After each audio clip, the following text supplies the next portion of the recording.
ಒಂದು ದಿನ ನಿಮ್ಮ ಆಲೋಚನೆಗಳು ಎಷ್ಟು ಶಕ್ತಿಶಾಲಿ ಎಂದು ನೀವು ಅರಿತುಕೊಂಡರೆ ದಿನದಿಂದ ದಿನಕ್ಕೆ ನೀವು ಎಂದಿಗೂ ನಕಾರಾತ್ಮಕ ಆಲೋಚನೆಗಳನ್ನು ಹೊಂದಿರುವುದಿಲ್ಲ. ಯಾರಾದರೂ ನಿಮ್ಮನ್ನು ಗೌರವಿಸದಿದ್ದರೆ ನೀವು ಒಂಟಿಯಾಗಿರಲು ಉತ್ತಮರಾಗುತ್ತೀರಿ. ದೇವರು ಹೇಳುತ್ತಾನೆ, ನೀವು ಬಯಸಿದ್ದನ್ನು ಮಾಡಿ ಮತ್ತು ಅದು ಸಂಭವಿಸುತ್ತದೆ. ಅದು ನನಗೆ ಬೇಕು. ನೀವು ನನಗೆ ಬೇಕಾದದ್ದನ್ನು ಮಾಡಿ ಮತ್ತು ಅದು ಸಂಭವಿಸುತ್ತದೆ. ದೇವರಲ್ಲಿ ನಂಬಿಕೆ ಇಡಿ. ಅವನು ಇನ್ನೊಂದು ಬಾಗಿಲು ತೆರೆಯದೆ ಬಾಗಿಲು ಮುಚ್ಚುವುದಿಲ್ಲ. ನೀವು ಸಂತೋಷವನ್ನು ನೀವೇ ಹುಡುಕಬೇಕು, ಏಕೆಂದರೆ ಈ ಜಗತ್ತಿನಲ್ಲಿ ಯಾರಾದರೂ ನಿಮ್ಮನ್ನು ಅತೃಪ್ತಲನ್ನಾಗಿ ಮಾಡಬಹುದು. ನೀವು ಅವರಿಗೆ ವಿಶೇಷವಾಗಿದ್ದೀರಾ. ಕೆಲವೊಮ್ಮೆ ಪಾರಿವಾಳಗಳಿಗೆ ಆಟಿಕೆಗಳಿಗಾಗಿ ಮಾತ್ರವಲ್ಲ, ಅಡುಗೆಗಾಗಿಯೂ ಆಹಾರವನ್ನು ನೀಡಲಾಗುತ್ತದೆ. ಧಾನ್ಯಗಳನ್ನು ಅವುಗಳ ಮೇಲೆ ಹಾಕಲಾಗುತ್ತದೆ. ದೇವರು ಒಳ್ಳೆಯ ಜನರನ್ನು ಪರೀಕ್ಷಿಸುತ್ತಾನೆ, ಆದರೆ ಅವರಿಗೆ ಎಂದಿಗೂ ಬೆಂಬಲ ನೀಡುವುದಿಲ್ಲ. ದೇವರು ಕೆಟ್ಟ ಜನರಿಗೆ ಬಹಳಷ್ಟು ನೀಡುತ್ತಾನೆ, ಆದರೆ ಅವರಿಗೆ ಎಂದಿಗೂ ಬೆಂಬಲ ನೀಡುವುದಿಲ್ಲ. ನಾವು ಏನಾದರೂ ತಪ್ಪು ಮಾಡಿದ್ದರೆ ಅದರ ಬಗ್ಗೆ ಚಿಂತಿಸಬೇಡಿ. ಗೊಂದಲದ ಬದಲು ನಾವು ನಮ್ಮ ವರ್ತಮಾನವನ್ನು ಸುಧಾರಿಸಿಕೊಳ್ಳಬೇಕು ಮತ್ತು ನಮ್ಮ ಭವಿಷ್ಯವನ್ನು ರೂಪಿಸಿಕೊಳ್ಳಬೇಕು. ಯಾವುದೇ ವಿಷಯವು ಎಷ್ಟೇ ಅಮೂಲ್ಯವಾಗಿದ್ದರೂ ನಿದ್ರೆ, ಶಾಂತಿ, ಸಂತೋಷ ಮತ್ತು ಇನ್ನೂ ಹೆಚ್ಚಾಗಿ ದೇವರು ನಿಮಗೆ ನೀಡಿರುವ ಜೀವನಕ್ಕಿಂತ ಯಾವುದೂ ಅಮೂಲ್ಯವಲ್ಲ. ಒಳ್ಳೆಯ ಸಮಯಗಳು ಯಾರ ಬಗ್ಗೆಯೂ ಹೆಚ್ಚು ಯೋಚಿಸದವರಿಗೆ ಸೇರಿವೆ ಮತ್ತು ಪ್ರಕೃತಿಯೆಲ್ಲವೂ ಅಂತಹ ವ್ಯಕ್ತಿಗಳಿಗೆ ಸಹಾಯ ಮಾಡುತ್ತದೆ. ಅನುಭವವು ಈ ಜನರು ನೀವು ಸಂತೋಷವಾಗಿದ್ದೀರಾ ಅಥವಾ ಇಲ್ಲವೇ ಎಂಬುದನ್ನು ಅವರು ಲೆಕ್ಕಿಸುವುದಿಲ್ಲ.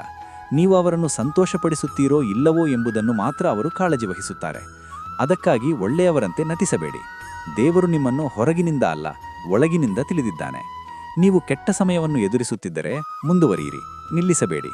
ಒಂದು ದಿನ ದೊಡ್ಡ ಸಮಯಗಳು ಬರುತ್ತವೆ.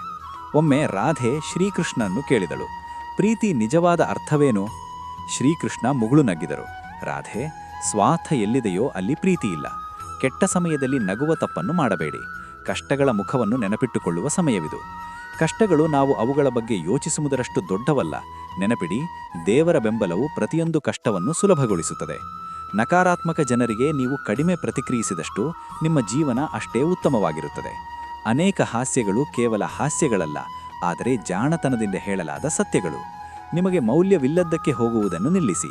ಅದು ಯಾರೊಬ್ಬರ ಮನೆಯಾಗಿರಲಿ ಅಥವಾ ಯಾರೊಬ್ಬರ ಹೃದಯವಾಗಿರಲಿ. ಜೀವನದಲ್ಲಿ ಏನಾದರೂ ಒಳ್ಳೆಯದು ಸಂಭವಿಸಿದರೆ ಅದನ್ನು ಇತರರೊಂದಿಗೆ ಹಂಚಿಕೊಳ್ಳಿ. ಇತರರನ್ನು ದೂಷಿಸುವ ತಪ್ಪನ್ನು ಎಂದಿಗೂ ಮಾಡಬೇಡಿ.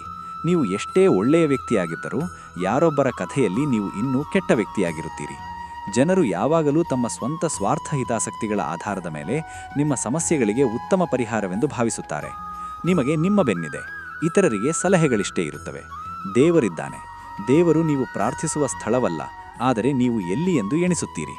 ಸಂಬಂಧ ಹದಗಡುವ 1 ಗಂಟೆಯ ಸಂಕೇತವೆಂದರೆ ಜನರು ಮುರಿಯಲು ಇಷ್ಟಪಡುತ್ತಾರೆ. ಆದರೆ ಬಿಟ್ಟುಕೊಡಬೇಡಿ. ಯಾರಾದರೂ ಶಿಕ್ಷಿಸುವ ಮೊದಲು ಸ್ವಲ್ಪ ಸಮಯದ ಕಾಲ ವಿರಾಮಗೊಳಿಸಿ.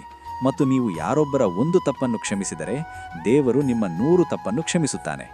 ನಿನ್ನೆಯ ಜೀವನವನ್ನು ಅರ್ಥ ಮಾಡಿಕೊಳ್ಳಲು ಉತ್ತಮ ಅವಕಾಶ ಮತ್ತು ಮುಂಬರುವ ಪ್ರತಿಕ್ಷಣವು ಜೀವನವನ್ನು ನಡೆಸಲು 2ನೇ ಅವಕಾಶ. ಇತರರು ಮಾಡಿದ್ದನ್ನು ಹಿಂದಿರುಗಿ ನೋಡುವುದರಲ್ಲಿ ಬುದ್ಧಿವಂತಿಕೆ ಇಲ್ಲ. ಇದೆಲ್ಲವನ್ನು ನೆನಪಿಸಿಕೊಂಡು ದುಃಖಿಸುವುದಕ್ಕಿಂತ ಮುಂದೆ ನೋಡುವುದು ಉತ್ತಮ. ನೀವು ಎದುರು ನೋಡಲು ತುಂಬ ಇದೆ. ಜೀವನದಲ್ಲಿ ನಾವು ತಪ್ಪು ಮಾಡಿದಾಗ ನಮ್ಮ ತಪ್ಪುಗಳನ್ನು ಎತ್ತಿ ತೋರಿಸುವಷ್ಟು ಸತ್ಯವಂತರಾಗಿರಬೇಕು ಮತ್ತು ಒಳ್ಳೆಯವರಾಗಿರಬೇಕು. ಮತ್ತು ನಾವು ಸರಿಯಾಗಿದ್ದಾಗ ನಮ್ಮೊಂದಿಗೆ ನಿಲ್ಲಬೇಕು. ನಮಗೆ ವಿಧಿಸಿದ್ದು ಓಡಿ ಬರುತ್ತದೆ, ನಮಗೆ ವಿಧಿಸದಿದ್ದವು ಬಂದು ಹೋಗುತ್ತದೆ. ಸೊ ಬಿಟ್ಟು ಕೊಡಬೇಡಿ. ನಿಮ್ಮ ಬಳಿ ಏನಿದೆಯೋ ಅದನ್ನು ನೋಡಿಕೊಳ್ಳಿ. ನಿಮಗೆ ಯಾರಾದರೂ ಇದ್ದರೆ ನಿಮ್ಮ ಬಗ್ಗೆ ಕಾಳಜಿ ವಹಿಸುವ ವ್ಯಕ್ತಿಯನ್ನು ಹುಡುಕಿ, ಏಕೆಂದರೆ ಈ ಜಗತ್ತಿನಲ್ಲಿ ನಿಮ್ಮನ್ನು ಶೋಷಿಸುವವರು ನೀವು ಒಂಟಿಯಾಗಿದ್ದಾಗಲೂ ನಿಮ್ಮನ್ನು ಕಂಡುಹಿಡಿಯುತ್ತಾರೆ. ಸೊ ನೀವು ಸ್ನೇಹಿತರೊಂದಿಗೆ ಇದ್ದಾಗ ನಿಮ್ಮ ಆಲೋಚನೆಗಳನ್ನು ನಿಯಂತ್ರಿಸಿ. ನಿಮ್ಮಲ್ಲಿ ಕೋಪ ಬಂದಾಗ ನಿಮ್ಮ ಭಾವನೆಗಳನ್ನು ನಿಯಂತ್ರಿಸಿ. ನಿಮ್ಮ ಉತ್ತರಗಳನ್ನು ಇಟ್ಟುಕೊಳ್ಳಿ. ನೀವು ನಿಮ್ಮನ್ನು ನಂಬಲು ಪ್ರಾರಂಭಿಸಿದಾಗಲೇ ಮಾತ್ರ ಜೀವನದಲ್ಲಿ ಪವಾಡಗಳು ನಡೆಯಲು ಪ್ರಾರಂಭಿಸುತ್ತವೆ. ನಿಮ್ಮ ಕ್ರಿಯೆಗಳ ವಿಷಯದಲ್ಲಿ ನೀವು ಇಷ್ಟಪಟ್ಟಂತೆ ಮಾಡಬಹುದು, ಆದರೆ ಪ್ರತಿಫಲ ಪಡೆಯುವ ವಿಷಯದಲ್ಲಿ ಅಲ್ಲ. ನಿಮ್ಮ ನಿಜವಾದ ಸ್ವಭಾವವೆಂದರೆ ನೀವು ಯಾರೊಂದಿಗಾದರೂ ಮುಕ್ತವಾಗಿ ಮಾತನಾಡಬಹುದಾದ ವ್ಯಕ್ತಿ. ಜಾಗೃತರಾಗಿ. ಅಹಂ ಮತ್ತು ತಪ್ಪುಗಳಿಂದ ನೀವು ಪ್ರಮುಖ ವಿಷಯಗಳಿಂದ ದೂರವಿಡಲ್ಪಡುತ್ತೀರಿ. ತಪ್ಪುಗಳು ಗೊಂದಲ. ನೀವು ಸತ್ಯವನ್ನು ಹೇಳುವುದಿಲ್ಲ ಮತ್ತು ಅಹಂ ನಿಮಗೆ ಸತ್ಯವನ್ನು ನೋಡಲು ಬಿಡುವುದಿಲ್ಲ. ಜೀವನ ನಿಮ್ಮೊಂದಿಗೆ ಆಟವಾಡುತ್ತಿದ್ದರೆ ಹಾಗಾದರೆ ನೀವು ಉತ್ತಮ ಆಟಗಾರನಾಗಿರಬೇಕು. ಜೀವನದ ಕೆಲಸವೆಂದರೆ ಎಡವಿ ಬೀಳುವುದು, ಮುರಿಯುವುದು ಅಥವಾ ಸುಧಾರಿಸುವುದು. ಅದು ನಿಮ್ಮ ಮೇಲೆ ಅವಲಂಬಿಸಿದೆ. ಜನರು ನೀವು ಏನು ಮಾಡುತ್ತೀರಿ ಎಂದು ಕೇಳಿದಾಗ ಅವರು ನೀವು ಎಷ್ಟು ರೆಸ್ಪೆಕ್ಟ್ ಮಾಡುತ್ತೀರಿ ಎಂದು ಲೆಕ್ಕ ಹಾಕುತ್ತಾರೆ. ಜೀವನ ದೇವರ ಕೊಡುಗೆ, ಅದನ್ನು ವ್ಯರ್ಥ ಮಾಡಬೇಡಿ. ಕೆಲವೊಮ್ಮೆ ನಾವು ಜೀವನದಲ್ಲಿ ಸಂತೋಷವನ್ನು ಕಂಡುಹಿಡಿಯುತ್ತೇವೆ, ಕೆಲವೊಮ್ಮೆ ನಾವು ದುಃಖವನ್ನು ಕಂಡುಹಿಡಿಯುತ್ತೇವೆ. ಜೀವನ ಮೊದಲು ಪರೀಕ್ಷೆಗಳನ್ನು ನೀಡುವ ಏಕೈಕ ಶಿಕ್ಷಕ, ತಡವಾಗಿ ಹೇಳಿ ನಂತರ ಕಲಿಸುವವನು. ನಿಮ್ಮ ಗೌರವವು ನೀವು ಸನ್ನಿವೇಶದಲ್ಲಿ ಮಾತನಾಡುವ ಮಾತುಗಳಲ್ಲ, ಆದರೆ ನಿಮ್ಮ ಅನುಪಸ್ಥಿತಿಯಲ್ಲಿ ಮಾತನಾಡುವ ಮಾತುಗಳಲ್ಲಿದೆ. ನಮಸ್ಕರಿಸುವುದರಿಂದ ಸಂಬಂಧಗಳು ಸುಧಾರಿಸಿದರೆ ನಮಸ್ಕರಿಸಿ, ಆದರೆ ನೀವು ಮತ್ತೆ ಮತ್ತೆ ನಮಸ್ಕರಿಸಬೇಕಾಗುತ್ತದೆ. ಸೊ ತಡೆಯಿರಿ. ಜೀವನದ ಅತೀ ಕಠಿಣ ಪಾಠಗಳನ್ನು ಹೆಚ್ಚು ಸಿಹಿಯಾಗಿ ಮಾತನಾಡಿದವರಿಂದಲೇ ಕಲಿಯಲಾಗುತ್ತದೆ. ತನ್ನ ತಾಯಿಯನ್ನು ನಿಯಂತ್ರಿಸಬಹುದಾದ ವ್ಯಕ್ತಿ ಜೀವನದಲ್ಲಿ ಏನಾದರೂ ಸಾಧಿಸಬಹುದು.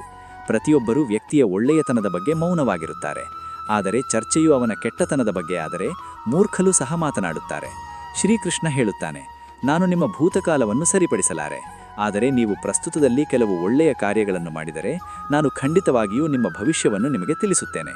ಸ್ನೇಹಿತರೆ, ಈ ವಿಡಿಯೋ ಇಲ್ಲಿಗೆ ಮುಕ್ತಾಯವಾಗುತ್ತದೆ. ಮುಂದಿನ ವಿಡಿಯೋದಲ್ಲಿ ನಿಮ್ಮನ್ನು ಭೇಟಿಯಾಗುತ್ತೇವೆ. ಅಲ್ಲಿಯವರೆಗೆ ಜಾಗೃತರಾಗಿ. ಧನ್ಯವಾದಗಳು. ಜೈ ಶ್ರೀಕೃಷ್ಣ.